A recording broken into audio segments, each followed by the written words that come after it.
Olá, eu sou Roberta Lemos, mãe de duas e tento colocar ordem nessa bagunça que a Júlia Obadia faz. E eu sou a Júlia Obadia, pediatra, mãe de 3 e a responsável pela bagunça de todo dia. Eu sou a Maite Varela, psicóloga, psicanalista, mãe de 2 e passo pano e acolho a galera. E juntas formamos Entre Laços e Nós. Toda semana recebemos um convidado especial para debater assuntos do dia a dia, formar laços e desatar os nós. Vem com a gente! Olá, seja muito bem-vindo ao Entre Laços e Nós, que hoje vai falar sobre educação, sobre a escola construtivista. A gente conversa com a Mariana Nadelli. Tudo bem, Mariana? Tudo bom. Seja muito bem-vinda, viu? E com a Júlia, que vai se comportar hoje, ela prometeu. Eu tenho 3 filhos na escola construtivista. Então ela vai se comportar. Ela vai se comportar. Eu tenho que me amostrar. E a Maite tem filho na escola construtivista? Nessa vida, não. Nessa Pode vida. haver uma chance, então, todos aqui medicados. Vamos começar nosso podcast. Mas para a gente começar, às vezes as pessoas não entendem a diferença entre as escolas. O que rege uma escola construtivista? Então, o que vai determinar que uma escola é construtivista é como ela entende que as crianças aprendem, né? Então, é uma proposta que vai nascer junto com a teoria do Jean Piaget, que tem uma vasta literatura sobre esse desenvolvimento da inteligência, como que adquire conhecimento, e a contribuição dele foi de grande valia para a educação justamente por isso, porque ele respondia perguntas que se colocavam, né, para a educação. E aí a gente foi entendendo que, na verdade, as crianças aprendem dentro de um processo ativo. E aí a escola construtivista, ela vai ao encontro dessa ideia de que as crianças vão aprender por problematização e não só por transmissão oral. Então, a ideia é que, que exista um acompanhamento do que a criança sabe, como trazer uma problematização que mobilize os conhecimentos que ela já tem e possam avançar nesse sentido, né? É o que a gente pode chamar de mão na massa, isso? De fazer a criança aprender fazendo? Mas eu tenho um pouco de medo de por aí, porque parece que as aprendizagens vão se dando numa concretude que nem sempre é assim. Existem os níveis de abstração. O que a gente fala de mão na massa é quando a gente traz uma problematização que exija da criança uma reorganização mental.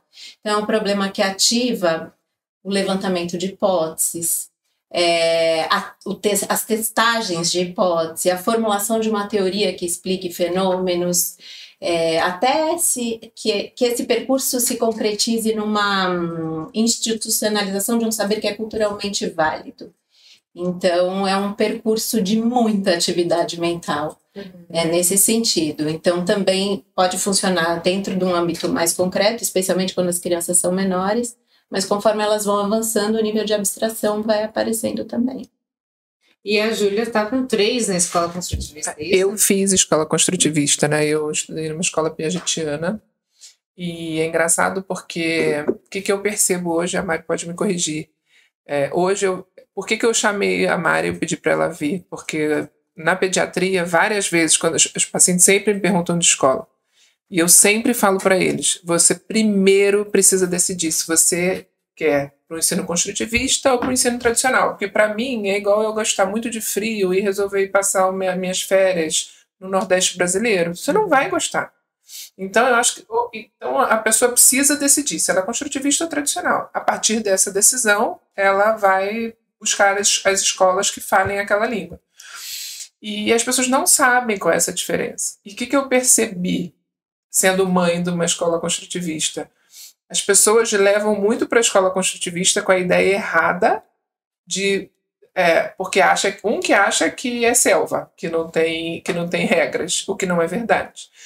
E além de achar que é uma coisa que não tem regra, que cada um faz o que quer, as pessoas botam na escola construtivista para suprir uma falta de casa. Então aqui em casa a gente tem muito eletrônico, tem muita televisão, então vou botar lá que lá é meio natureba, que o pessoal brinca com brinquedo de madeira. Então não é isso. E aí eu queria que a Mari explicasse um pouquinho, assim. Mas tem uma questão também que você falou que tem outras, né? Outros modelos de educação, né? Além desses 2. E uma coisa que eu acho muito complexa é que, às vezes, nessa fase, os pais têm que resolver, né? Mas, às vezes, a escola não é boa para aquela criança. E aí, quando tem filhos, no seu caso, deu certo, né? Os 3 ali. Mas, às vezes, um filho se adapta e o outro não. Às vezes, entra nessa complexidade também. Então, eu sou um pouco assim, eu acho que a escola construtivista, ela é acolhedora de toda a diversidade. Para mim, sempre funciona. Até porque a gente olha muito para os processos de uma forma individualizada, né? Então, eu tenho criança que precisa de mais desafio. E aí ele vai ter. Tem aquela criança que precisa de um controle disciplinar muito rígido. Vai ter. Então, existem maneiras de se olhar para a individualidade que eu acho que contempla essa diversidade, mas esse é o meu olhar, que também não é único, né? Então, eu tenho a sensação de que essa escola construtivista acolhe a diversidade, mas embora, assim, na minha experiência, o que tem que funcionar é o vínculo com a família. Se existe um vínculo de confiança, vai. Se não tiver, não vai. É que parece que o desfecho da pessoa tem só um denominador, né? E eu acho que o nosso desfecho... Não, e assim, são várias coisas que tornam você uma pessoa, não é só a escola. A responsabilidade não é só da escola. E assim, eu acho que eu tenho bastante jogo de cintura. Eu acho que a escola me trouxe bastante disso. Porque tem isso, tem as nossas referências. Porque, assim, eu lembro quando eu fui conhecer as escolas, eu acho que eu nunca nem falei isso para a Mari, ela era coordenadora de uma outra unidade, e eu fui conhecer porque não existia a unidade das crianças. E aí eu fui conhecer e ela me falou, quando ela me falou, eu fiquei com vontade de chorar, eu fiquei super emocionada. Assim, falou da metodologia? Você lembra da sua? Porque trouxe, assim, e eu lembro da minha mãe, imagina, em 1990, as pessoas na escola construtivista. E eu lembro da minha mãe brigando porque tinha uma escola no Rio super tradicional, que era Santo Agostinho, que as pessoas tinham prova. Tem até hoje. E aí as mães falavam, mas aqui não tem prova. E lá era bem easygoing mesmo, assim. Mas aqui não tem prova. Minha mãe falava, cara, você quer botar no lugar que tem prova, tem um monte de lição, vai pro Santo Agostinho, você tá no lugar errado. Eu lembro da minha mãe brigando todos os dias. Eu mentia pra minha mãe nas reuniões pra ver se ela não ia, porque ela sempre barracava com pais que aquela escola não fazia sentido. Com os outros pais. Ela defendia isso. Ela defendia super. Então, assim... então, tá no lugar errado. As minhas lições, eu fazia sudoku. As minhas lições eram assim, o Joãozinho tem que levar 5 pessoas pro lado B e ele tem um barco e cabem 3 pessoas. E eu lembro eu passava o jantar... Mãe, mas eu tenho o Joãozinho, precisa levar 5 pessoas. Era divertido. E a gente ficava todo mundo tentando fazer. Então, assim, as coisas, a gente... todos os exercícios demandavam mais criatividade do que... A gente entendia um pouco do porquê que a gente estava aprendendo. De ensinar, né? Mas eu, na 8ª série... Então, essa minha escola tinha uns 70, 80 alunos, da 5ª à 8ª série. Antiga, né? E eu, quando eu ia para o primeiro ano, iam ficar, sei lá, 3, porque eles iam começar a abrir. Exatamente. Não, mas na verdade eu queria trazer esse ponto, porque o que eu percebi no início da escola construtivista aqui na nossa região, por exemplo. Muito forte na educação infantil. Extremamente procurada, porque é para a criança brincar, para ela ter o tempo dela, ela vai entender o tempo dela. Fala muito do tempo da criança, né? Diferente daquela escola tradicional que 50 lições, vai fazendo A, 50 vezes, vai fazendo B, não. Meio que respeita o desenvolvimento da criança. Mas quando se, de repente, chega lá pro ensino médio, no finalzinho do Fundamental 2, os pais se retraem e já colocam numa escola tradicional. Eu acho que já desde o ensino fundamental 2, as pessoas já começam a sair bastante. Na verdade, gente, essa é uma história muito interessante. Eu trabalho há 20 anos nesse lugar, né? Então, o que eu percebi, assim, e aí eu fui de vários lugares, né, e momentos meus também no meu processo formativo, mas eu percebi, assim, que tinha uma coisa que é cultural, acho que é muito de Santos mesmo, ainda existe muita resistência, porque, por exemplo, a Verde, que é onde eu trabalho, ela é a pioneira na proposta construtivista, tem 40 anos de experiência, então tem uma experiência muito sólida. E tem um processo interno, né, de como você vai formando as famílias também para entenderem como o nível de exigência das crianças vai progredindo à medida que avança-se na trajetória escolar. Então, a gente hoje já tem uma coisa muito pensada de formação das famílias nos encontros que a gente tem com elas, que são programados ao longo da escolaridade. Principalmente na mudança de segmento, essas formações acontecem, existem também eventos abertos para que outras pessoas tenham acesso. Mas o que eu tenho percebido é que hoje a gente sai alguns e entram outros. Então, hoje a gente já tem uma regularidade de grupos que vão se permanecendo. Em cada unidade, a gente tem pelo menos um grupo de cada série. E vai até o ensino médio. E vai até o ensino médio, já tem todos. Foi crescendo com eles. Foi junto com eles. No canal 3 a gente tem só educação infantil, mas em São Vicente e em Santos vai até o ensino médio já. Então eu tenho essa sensação de um ciclo, tem os que saem, mas tem os que... Mas você acha que tem a ver com provas, com preocupação de provas, de dificuldade? Então, a gente trabalha com prova, né? Vai ter prova. Não, sim, mas se você acha que essa questão que a Gil falou tem a ver com o arroz, não sei. Não, eu escolhi sair, eu pedi para minha mãe me tirar, porque na minha época, no ensino médio, ia ficar 3 pessoas. Mas aí era social, eu ia falar isso. Pessoas. Tortura. E aí eu falei pra minha mãe, não, eu quero ir para uma outra escola. Aí eu fui para uma escola de 400 por ano, e minha mãe ficava desesperada. Você se adaptou? Super. E assim, mas você é muito adaptável. Não, eu me adaptei super, só que eu acho que é isso, porque eu tinha um pouco do jogo de cintura, porque... então, assim, eu aprendi a dividir, porque eu não fazia conta armada, não era assim que a gente aprendia. Então, eu aprendi a dividir, era assim, 100 divididos por 10, dá para dar um para cada um? Dá para dar um para cada um. Porque naquele tempo eu tinha esse tempo para isso. E aí, quando eu cheguei numa escola tradicional, tipo, as contas não dava para fazer esse tipo de divisão. Aí eu falei, viu, alguém me ensina a dividir? Bem rapidinho.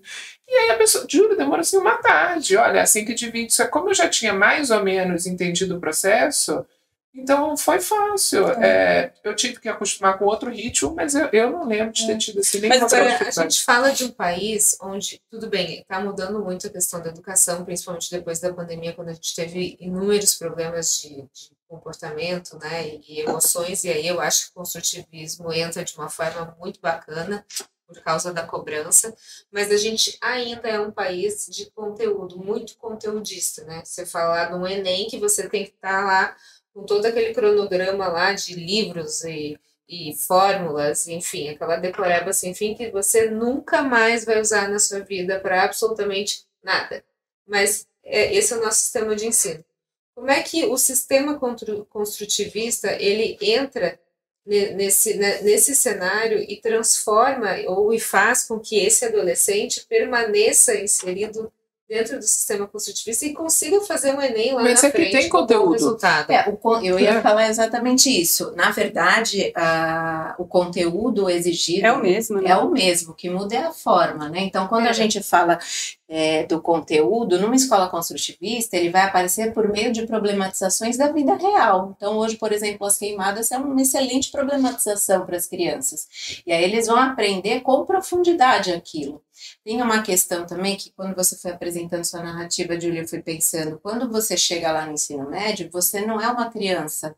Você já tem repertório para lidar com as demandas que fazem, que te dão condição para se adaptar em qualquer esse jogo de cintura que ela falou que foi construído. O que não, até porque, por exemplo, quando você trabalha numa escola construtivista, à medida que as crianças vão crescendo e vão entrando professores especialistas, ele já tem repertório para lidar com a maneira como o professor vai trazer o conteúdo, né? Agora, na educação infantil, eu preciso de um professor construtivista para entender o desenvolvimento infantil e trazer experiências de aprendizagens que estejam adequadas, porque senão eles não vão viver essa fase da escolaridade com qualidade. E isso é muito grave, especialmente nos dias de hoje. Os alunos que são formados nessa concepção, o que a gente vê e tem de retorno é que eles conseguem viver a vida com bastante autonomia e autenticidade. São pessoas que são formadas criticamente para não aceitarem. Isso é uma coisa que eu acho super engraçado, porque as pessoas que não têm a cabeça construtivista, então, assim, eu tenho nos grupos de mãe, né, que é uma coisa assim, excepcional. Tem uma coisa assim, mas eles não falam para minha filha tomar água. Eu falo, gente, pelo amor de Deus. Então, assim, na escola as crianças têm muita autonomia. Então, eu sempre falo para meus pacientes, sabe o que vai acontecer? Vai chegar o casaco da vizinha na mochila, porque eles pegam o casaco e falam, Lu, guarda lá na sua mochila. Se ela guardou na minha ou se ela guardou na da Maite, ninguém saberá. Mas eles têm essa autonomia. Vai Assim, aprendendo. e aí eles vão aprendendo. E aí fica no grupo. Alguém pegou um casaco. Eu falo, gente, pra mim isso é o de menos. Porque eu acho que eles têm autonomia. Então, assim, Faz parte do processo. eu não aprendizado. espero que ninguém olhe pro meu filho e fale, você tomou água hoje? Porque eles não vão falar. A não sei que tem alguma condição. E ele falou, olha, meu filho precisa tomar água porque ele tá assim, com, sei lá. E aí eles vão prestar mais atenção nisso. Mas não é... E eu, honestamente, acho que hoje a gente entra muito dentro da escola. No demais. sentido que tem que Interfere, tentar um né? controle e a escola é um lugar que o pai não tem que estar lá dentro. É sofrido isso, Mário, pra escola? A gente tem os limites muito bem, ao meu ver, bem estabelecidos, né? Mas existem Eu acho muito umas preocupante isso, leituras, né? né? E aí, com o tempo, a gente vai conseguindo explicar, olha, até aqui é a gente, até aqui é você. Vamos fazer combinado, vamos sentar aqui, a gente está observando isso, você observa isso também, vamos pensar Bom, como que né? cada Fazer um com se... pais, assim, como tem que Mas fazer com a você- criança, né? Mas você tem... No mesmo problema, todo mundo Isso, vamos divide pensar essas junto. Mas responsabilidades. você que tem 20 anos de profissão, mudou um pouco a interferência dos pais hoje em dia na escola do que era 15 anos atrás. E tem uma tendência de superproteção, né? Sim. Atualmente. Mas Sim, é uma loucura. Superproteção do mundo real. Sim, é muito comum, por exemplo, que nas reuniões a gente fale que a meta é fortalecer, vamos pensar em estratégias em casa para fortalecer aqui, como que a gente vai fazer. Essa coisa do pensar juntos é muito bom, né? Isso aí Agora, eu acho que trabalha assim, a bastante gente também. pode dizer que o maior problema da educação hoje, e aí eu não só com escola construtivista, mas em qualquer uma, é o WhatsApp das mães. Essa é uma Nossa, questão, essa é uma questão. número top 1. Essa é uma Mas questão. o grupo de mães é uma coisa tão louca, Mas é porque às vezes incontrolável. você não tá nem pensando no problema. Aí alguém fala, aí outra pessoa floresce mais, e quando você vê, você tá preocupado com um problema que inicialmente você nem achava que era um Não, problema. o que eu acho preocupante são os movimentos, né? Aconteceu uma vez na escola dos meus filhos um movimento em grupo, que era uma queixa individual, só que jogou no grupo, acende, né? Começa a acender, A né? fantasia se A fantasia constrói. das outras mães que se juntam. Eu fico com pena dos, Mas eu dos várias vezes educadores, em grupo eu sabe? falo, gente, você tem esse problema? Fala com a escola, Não, eu porque sou do vira uma menos, eu sempre novela. sou do pano, né? Tá vendo? Tem que ter alguém pra... Aí, no caso, não é só passar pano, é pano quente mesmo. Vamos desinflamar isso aqui, não dá, né? Porque Eu às logo vezes que é um vou tema apresentar a individual. escola, eu já conto para a pessoa que a gente tem mesmo a ideia de estar junto com a família. Nosso interesse é o mesmo, né? Então, quando acontece algum ruído e as relações permitem ruídos, porque são humanas, a gente vai tentar limpar os ruídos. Então, sentiu algum desconforto? Marca. A escola dá esse canal. Vamos conversar. E geralmente a gente tem o que dizer, né? A gente tem a nossa perspectiva. Quem está cuidando das crianças são os adultos, então a gente tem que tratar adulto com adulto, né? E às vezes as crianças também chegam com narrativas em casa que não são fantasiosas, mas é a perspectiva infantil. Às vezes a gente consegue antecipar e tal, às vezes não. Por isso que eu sempre procuro falar, vem conversar, porque aí a gente tem o que dizer. E quando não, a gente está junto para reorganizar isso daí. Então, a minha atuação vai sempre no sentido de estar de mão dada com a família para que a gente cuide das crianças e que esses ruídos vão aparecer porque as relações são assim, né? A relação vai ter conflito também, Vai. né? Que é outra questão que às vezes tenta se evitar, né? E entre as conflito crianças. é bom. É Isso necessário. foi na é entrevista, bom, a primeira que eu fiz necessário. com ela, o Dani veio de uma escola que eu buscava ele e falavam assim pra mim, ai mãezinha, ele hoje bateu. E eu falava, gente, o que você quer que eu faça? Uma criança de 1 ano e meio. Aí a psicóloga da porta falava pra mim assim, desculpa. E aí ela Jamais, falou pra mim que ela eu. não me falou antes, porque ela sabia que eu ia ganhar um neném. E aí ela resolveu falar quando eu estava com 39 semanas. Bom, eu fui levar ele na escola e ela falou, ai mãezinha, então, da próxima vez, quando ele chegar em casa, quando você for buscar, pergunta pra ele se ele se comportou hoje igual um príncipe. Eu falei, mas eu não quero que ele seja um príncipe. Ele é Shrek da minha casa. Aí ela falou, porque desde o ano passado ele é meio que o líder da bagunça. Aí eu falei pra ela, e você tá me avisando isso agora? Por quê? E assim, não foi que ela marcou, foi na porta da escola. Aí ela falou, é que você tá grávida, né? A gente ficou com medo de como que você ia lidar com isso. Aí eu falei, você esperou eu estar a ponto de parir, que eu tava, tipo, 9 meses pra você me Não, contar. chamou de mãezinha pra mim, já diminuiu, eu não gosto. é? Já diminuiu, desrespeitou, Pra mim desqualificou. falou mãezinha, é um já- trabalho do caramba. Mãezinha já Mas, assim, aí a Mariana, quando eu fui fazer a entrevista com ela falou, aqui vão ter conflitos, a gente vai lidar com os conflitos, e quando o conflito passar do limite, a gente vai acionar vocês para Mediar ver como quando que a gente necessário. pode fazer. Mas uma coisa, assim, eu sei que está acabando, o que para mim eu gosto bastante, como eu estou vivendo 3 anos cada um, o que eu acho bacana é que eu não sei se isso é do construtivismo ou se é da filosofia da escola que eles estudam, é que assim, tem conteúdo, então o primeiro ano tem um conteúdo X e cada primeiro ano tem sido diferente, porque eles vão de acordo com o interesse da turma, então o conteúdo é entregue, mas se a turma tem um interesse por uma outra forma de condução, ela é Não é respeitada, engessado, né? e faz com que eles tenham mais interesse pelo assunto. Eu acho que dá pra gente até dizer que é individualizado, né? Não é conteudista. Por que eu tô Tem falando? conteúdo, mas é como se o caminho fosse. Isso. Eu posso contemplar esse conteúdo, mas por vários caminhos, né? Quando eu falo conteudista, eu falo aquela coisa maçante, sabe? É que não tem um livro que você precisa seguir certinho. Você só vai ensinar daquele jeito. Não existe outro jeito de ensinar. É a escola conteudista, né? Você enfia 50 mil E aí não lições, sabe aplicar. Eu faz uso a aquele lição conteúdo para quê? próxima, É. né? Então, é fazer eles serem um pouco mais críticos. Eu acho que você falou isso, que é um dos pontos mais importantes que a gente precisa trazer no ser humano. Né? Não, só nas crianças. Mari, muito obrigada. Sucesso para você. Que você vá para frente aí com muitas crianças e adolescentes e com as mães. Boa sorte. Elas são Então, ótimas. vamos falar bem das mães. Mexem bastante com a minha cabeça, me fazem avançar também. Te fazem crescer, né? Me fazem crescer. Vai mais forte. Lembra que a Ana falou do sofrimento? Então, foi isso que eu lembrei. Eu acho que você pode até se candidatar à política agora. Mas elas me ajudam muito. Eu tenho uma relação, acho que boa com elas. Pelo menos eu tento pra mim e tenho pra mim isso. Então a gente foi até presa. Ela me prendeu. Eu aprendi Me prendeu na festa junina. Eu sou Ela é presa dona na da festa escola. junina. Eu sou presa na festa junina. Festa O nível de junina, intimidade com as famílias da É. escola é essa. Eu fico lá na sarjeta da cadeia da festa junina. Foi bem legal. Assim, Tipo, Fazendo figurinha da minha pessoa. rolou a figurinha. Mas eu sou tão honesta que eu mandei a figurinha pra ele. Imagino que não rolou. Não fui eu que fiz, eu só mandei. Você só organizou o motim. Olha só. Não, eu mandei prender. Muito obrigada.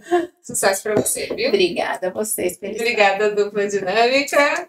Obrigada a você que nos acompanhou. A gente se vê na próxima edição. Até mais. Tchau, tchau. Olá, eu sou Roberta Lemos, mãe de 2 e tento colocar ordem nessa bagunça que a Júlia Obadia faz. E eu sou a Júlia Obadia, pediatra, mãe de 3 e a responsável pela bagunça de todo dia. Eu sou a Maite Varela, psicóloga, psicanalista, mãe de 2 e passo pano e acolho a galera. E juntas formamos Entre Laços e Nós. Toda semana recebemos um convidado especial para debater assuntos do dia a dia, formar laços e desatar os nós. Vem com a gente!